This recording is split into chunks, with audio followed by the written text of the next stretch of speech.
What happens when America's most beloved icon walks into a studio expecting warmth, and instead finds quiet condescension, thinly veiled mockery, and a host who mistakes arrogance for authority?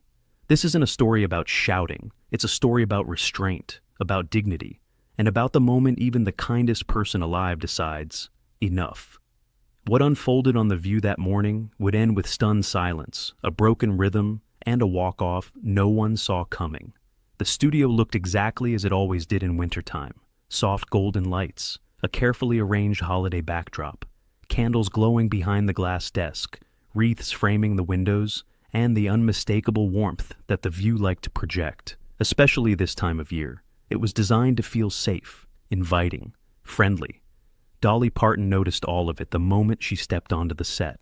She wore black sequins that caught the light without shouting for attention, her blonde hair styled just enough to be unmistakably Dolly, but softer than the stage persona people expected. She waved to the audience, that familiar smile instantly pulling applause from every corner of the room.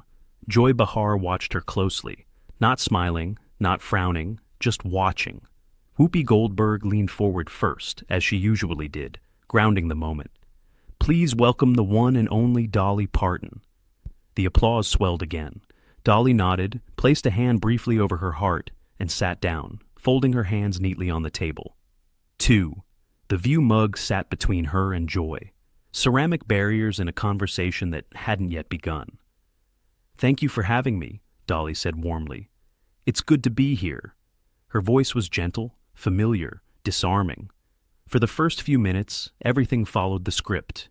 Whoopi asked about Dolly's latest music project. Another host mentioned her literacy work. There was laughter, polite admiration, safe ground. Dolly answered with ease, thoughtful but concise, never self-promotional, never rehearsed. She spoke about creativity, about giving back, about how she never expected any of this when she grew up in the Tennessee mountains. Then Joy leaned in, not aggressively, not loudly, but with that unmistakable shift. The subtle tightening of posture, the slight tilt of the head that signaled she was no longer listening, only preparing to speak. "So, Dolly," Joy said, her tone casual but edged. "You've been doing this a long time." Dolly smiled. "I have, yes." Joy nodded slowly. "Decades, really. Different eras, different audiences. And yet, somehow, you've never really changed your image." A pause. Not long enough to interrupt, but long enough to feel intentional. Dolly blinked once, still smiling. "Well," she said lightly, "I've always believed if you know who you are, you don't need to chase every trend." The audience murmured approvingly. Joy didn't smile back. "But don't you think," she continued, "that there's something performative about that consistency? I mean, big hair, sparkles, the exaggerated femininity. Some people might say it's a little outdated." The temperature in the studio shifted. Whoopi glanced sideways. One of the co-hosts adjusted her papers.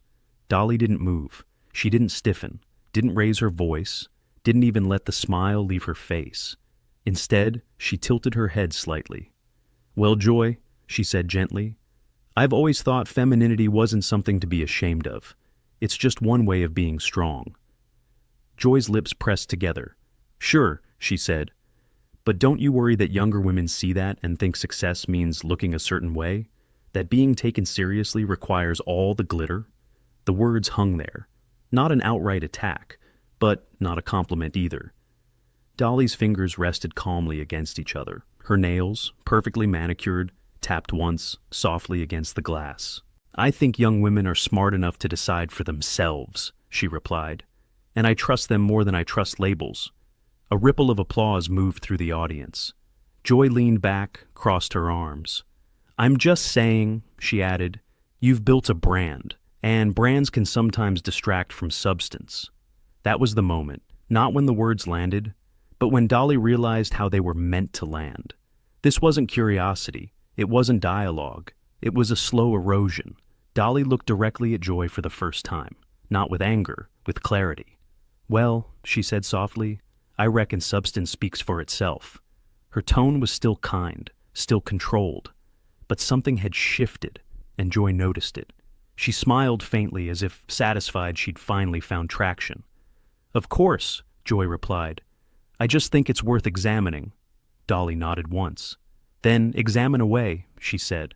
I've lived my life in the open. The audience applauded again, this time louder. Joy didn't join in. She only adjusted her mug, eyes fixed on Dolly, as if already planning what to say next. And Dolly, still smiling, still composed, had no idea yet that this was only the beginning. The show tried to move forward like nothing had happened. A producer's voice, unheard but felt, seemed to push the panel into a safer lane. One of the co-hosts brought up Dolly's imagination library, smiling with genuine admiration. Over 100 million books, she said, almost in awe. That's not charity, that's history. Dolly's eyes softened immediately. This was her comfort zone, not applause, impact. Well, honey, Dolly replied, books saved me before fame ever did. A child with a book is a child with a door. The audience clapped warmly. A few people even stood, then sat again as the segment continued. Whoopi nodded, pleased. That's what we love about you. You've always been about lifting people up. Joy's mouth twitched at that. Just slightly, like someone hearing praise they didn't think was fully earned. Dolly didn't see it. Or if she did, she chose not to acknowledge it. For a moment, the studio felt normal again. Holiday candles glowed. The camera moved smoothly between faces. The mugs sat neatly aligned like props in a pleasant, controlled conversation. Then Joy slid her mug a few inches forward, and the sound of ceramic scraping glass was quiet, but sharp. So, Dolly, she said, 2 words, a new tone. Let me ask you something. The co-host beside her blinked, as if bracing. Dolly turned toward Joy with that same polite openness she gave everyone. Strangers, fans, presidents, it didn't matter. Her warmth was habit. Her grace was muscle memory. Yes, ma'am, she said. Joy smiled, and it was the kind of smile that didn't invite you in. It measured you. Do you ever worry that your charity work, your goodness, is part of the brand too? A hush dropped across the table. Not because it was the toughest question in the world, but because it sounded like a trap disguised as intellectual curiosity. Dolly's smile stayed in place for a beat longer than it needed to. Joy, she said gently, I don't do what I do to look good. I do it because I remember what it felt like not to have. Joy nodded as if she'd expected that answer. Sure, but you can't deny, Joy pressed, that philanthropy is convenient, especially for celebrities. It creates a shield. So whenever someone criticizes the image, the fans say, oh, but she gives away books. The audience murmured. You could feel people shifting in their seats like they wanted to protect Dolly from the implication. Dolly's eyes narrowed just a hair, barely visible, like a curtain moving in a draft. Well, Dolly replied, still calm, if my work helps people, then I don't mind if it helps my image too. But it wasn't built for that. Joy leaned in, delighted by the way the studio was suddenly holding its breath. Okay, but let's be honest, she said, voice sharpening. Your whole persona, sweet Dolly, kind Dolly, harmless Dolly, it's a performance, isn't it? Whoopi inhaled like she wanted to jump in, then stopped herself. Sometimes you let someone show themselves. Dolly didn't flinch. Instead, she gave Joy a small, thoughtful nod, the way you nod at someone you're choosing not to embarrass. Honey, Dolly said, everything we do in public is a performance. Yours too. A few laughs bubbled up in the audience, nervous, surprised. It wasn't a jab. It was a fact, delivered with softness that made it hard to fight. Joy's eyes hardened. No, she said, mine is conversation. Yours is an act. You giggle, you flutter your eyelashes, you play the cute country doll. And somehow, people treat you like a saint. Dolly's fingers folded tighter together. Her bright nails, so perfectly Dolly, pressed gently into her own skin. She kept her voice low, steady. Joy, I've been called a lot of things. Doll isn't the worst, Joy scoffed. You're avoiding the point. I'm addressing it, Dolly answered. Maybe not the way you hoped. That line landed like a clean glass clink. The co-hosts shifted again. One looked down at her cue cards like they suddenly became fascinating. Another forced a small smile that didn't reach her eyes. Joy continued, sensing she was close to a viral moment. Here's the point. You present yourself as this symbol of empowerment, but your entire image is built around what men wanted women to look like for decades. Big hair, tiny waist, loud sparkle, It's not exactly progressive. There it was. Not curiosity, judgment. Dolly blinked slowly. When she spoke, her voice was still sweet, but no longer soft. "Joy," she said, "I didn't build myself to please men. I built myself to survive the world." Her words were simple, but they carried something heavier than the sequins ever could. Joy opened her mouth, ready to pounce again, but Dolly held up a finger, polite, measured, firm. "And before you decide what kind of woman I am," Dolly continued, "you might want to ask yourself something." Joy's face tightened. "What?" Dolly's smile returned, but it looked different now. It wasn't warmth, it was composure. "When you look at me," Dolly asked quietly, "do you see a woman who chose her own life? Or do you only see what you've been taught to resent?" The studio went still. It wasn't a mic drop moment yet. It was worse for Joy. It was a mirror. Joy's lips parted. She tried to laugh it off, but the laugh came out thin. "Oh, please," she snapped. "Resent? I'm just tired of watching grown women play dress-up and calling it empowerment." The audience gasped. The holiday set suddenly felt like a stage for something darker. Dolly's eyes moved from Joy's face to the camera, then back, and for the first time, you could see it clearly. Dolly wasn't trying to win. She was trying not to lose her temper. "Joy," she said, voice still even, "I've never asked you to like my hair." Joy shrugged. "Well, it's hard not to notice it." Dolly nodded slowly. "And I've never asked you to approve of my choices," she added. Joy leaned back smug again. "Then why are you so defensive?" Dolly paused. The pause was long enough to make the studio swallow. "Because you're not discussing my choices," Dolly said. "You're mocking them." Joy's face flushed. "That's ridiculous." "Is it?" Dolly asked, still quiet. "Or is that just what bullies say when they get called out?" The word bullies landed and rolled through the room like thunder. Whoopi's eyes widened. One of the co-hosts actually froze mid-breath. Joy's posture stiffened and her tone turned sharp. Too sharp, too fast. "Don't call me a bully," she hissed. "I'm asking questions." Dolly's voice didn't rise. "That's the thing, Joy," Dolly replied. "Questions are meant to understand. Yours are meant to cut." Joy's smile vanished. For a brief moment, you could see the calculation behind her eyes. Push harder. Break her. Get the clip. And she did. "Well then," Joy said, leaning forward, "let's cut to the truth. You're not the saint people think you are. You're a businesswoman who sold a fantasy. And you sold it so well, people forgot to ask who you really are." The air in the studio tightened. Even the audience, usually eager, went quiet like they sensed something sacred had been touched. Dolly didn't move, but her hands unlinked. Her shoulders lifted slightly, then settled, like someone bracing without wanting anyone to notice. Her smile faded to something neutral, controlled. And when she spoke, her voice was calm enough to scare people more than anger ever could. "Joy," she said softly, "you keep talking like you know me." Joy's eyes narrowed. "I know what you show." Dolly nodded once. "And you keep poking," she continued, "like you're hoping I'll finally snap, so you can feel justified." Joy scoffed. "That's absurd." Dolly leaned in, not aggressively, not theatrically, just enough to close the distance. "No, honey," she said. "That's exactly what this is." The studio held its breath, because Dolly Parton, America's sweetheart, had stopped being sweet. And Joy Behar had just realized she might have pushed the one person in the room who didn't need to raise her voice to destroy a narrative. Joy opened her mouth to fire back, but Dolly spoke first. "One more question from you like that," Dolly said, still quiet. "And we're going to have a very different kind of conversation."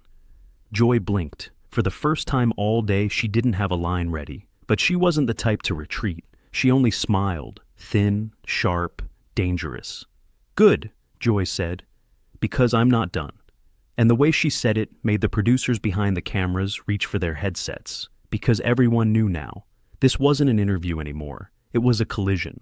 The producers should have cut to commercial. Everyone in the room felt it, that invisible pressure when a conversation has gone too far, but no one wants to be the one to pull the cord. The holiday candles still flickered behind the desk, absurdly calm, as if unaware that the atmosphere had turned sharp enough to draw blood.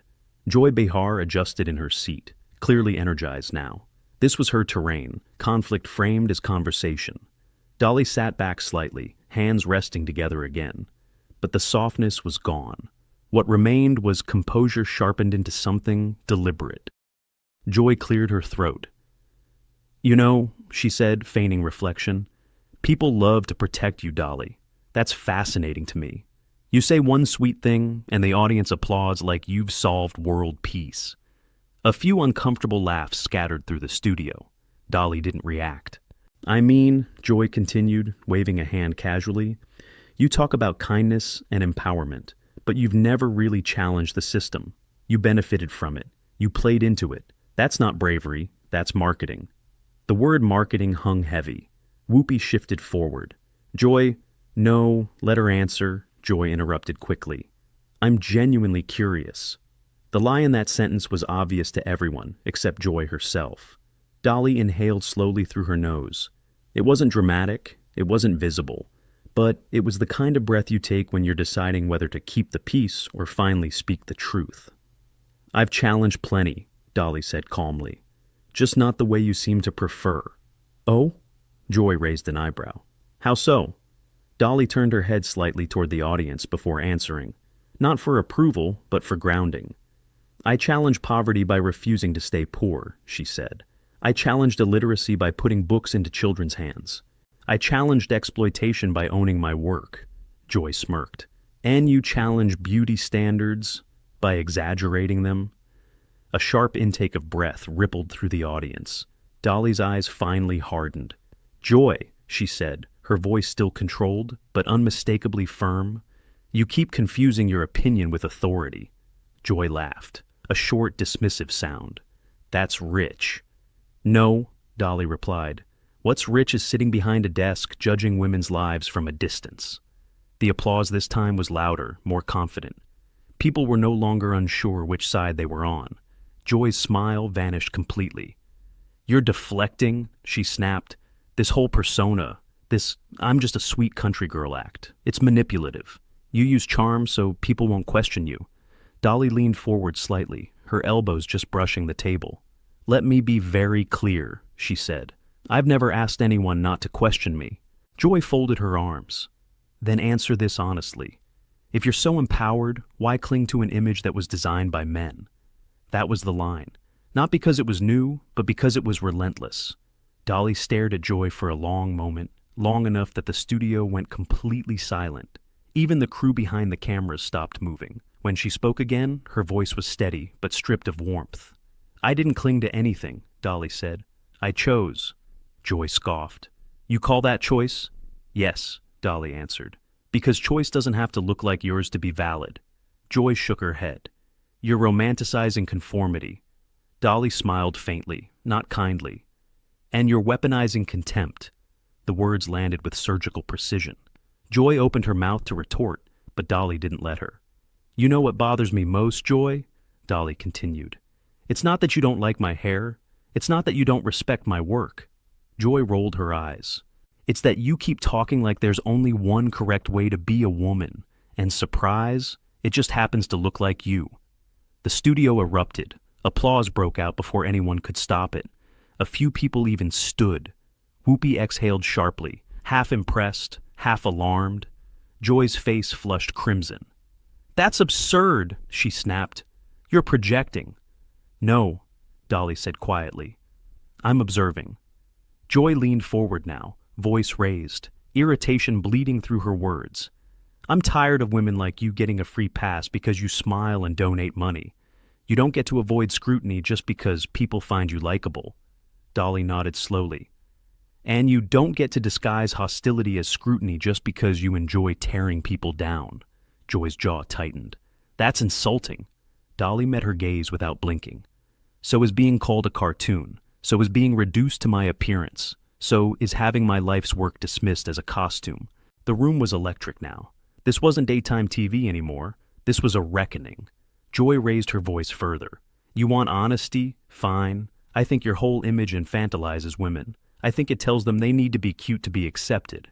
And I think it's irresponsible." The silence afterward was brutal. Dolly's expression didn't change, but something behind her eyes did. She straightened her jacket slowly. deliberately.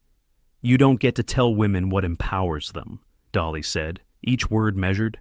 "Not you, not me, no one." Joy laughed bitterly. "Spare me the lecture." Dolly's voice dropped lower. "This isn't a lecture," she said. "This is a boundary." Joy blinked. "For the last 20 minutes, Dolly continued, "you've talked at me, not with me. You've mocked my appearance, questioned my motives, and dismissed my choices." Joy opened her mouth, but Dolly raised a hand, not to silence her, but to stop the spiral. "I stayed," Dolly said, "because I believed you'd eventually ask something worth answering." The words stung more than any insult. Joy's composure cracked. "You're being dramatic?" Dolly nodded once. "That's what people say when they don't like being confronted." Joy stood abruptly, chair scraping loudly against the floor. "I don't have to sit here and be accused of bullying," she snapped. "This is my show." Dolly looked at her calmly. "That," Dolly replied, "is exactly the problem." Joy froze. "This isn't your show," Dolly continued. "It's a platform, and platforms come with responsibility." Joy's voice rose to a near shout. "You don't get to lecture me about responsibility." Dolly leaned back as finally exhaling. "You're right," she said. "I don't." She paused. "But I do get to decide how I'm treated." The room went deathly quiet. Joy stared at her, stunned. Not because Dolly was angry, but because she wasn't. "I came here in good faith," Dolly said, standing now, slowly, calmly. "I answered your questions. I accepted your tone. I even gave you the benefit of the doubt." She picked up her mug, placed it gently back on the table. "But I won't stay where respect isn't mutual," Joy scoffed. "So now you're walking out?" Dolly met her eyes. "I haven't decided yet," she said, "but you're making the decision very easy." The producers were now visibly panicking behind the cameras. Headsets pressed tighter. Fingers hovered over buttons. Joy crossed her arms, defiant.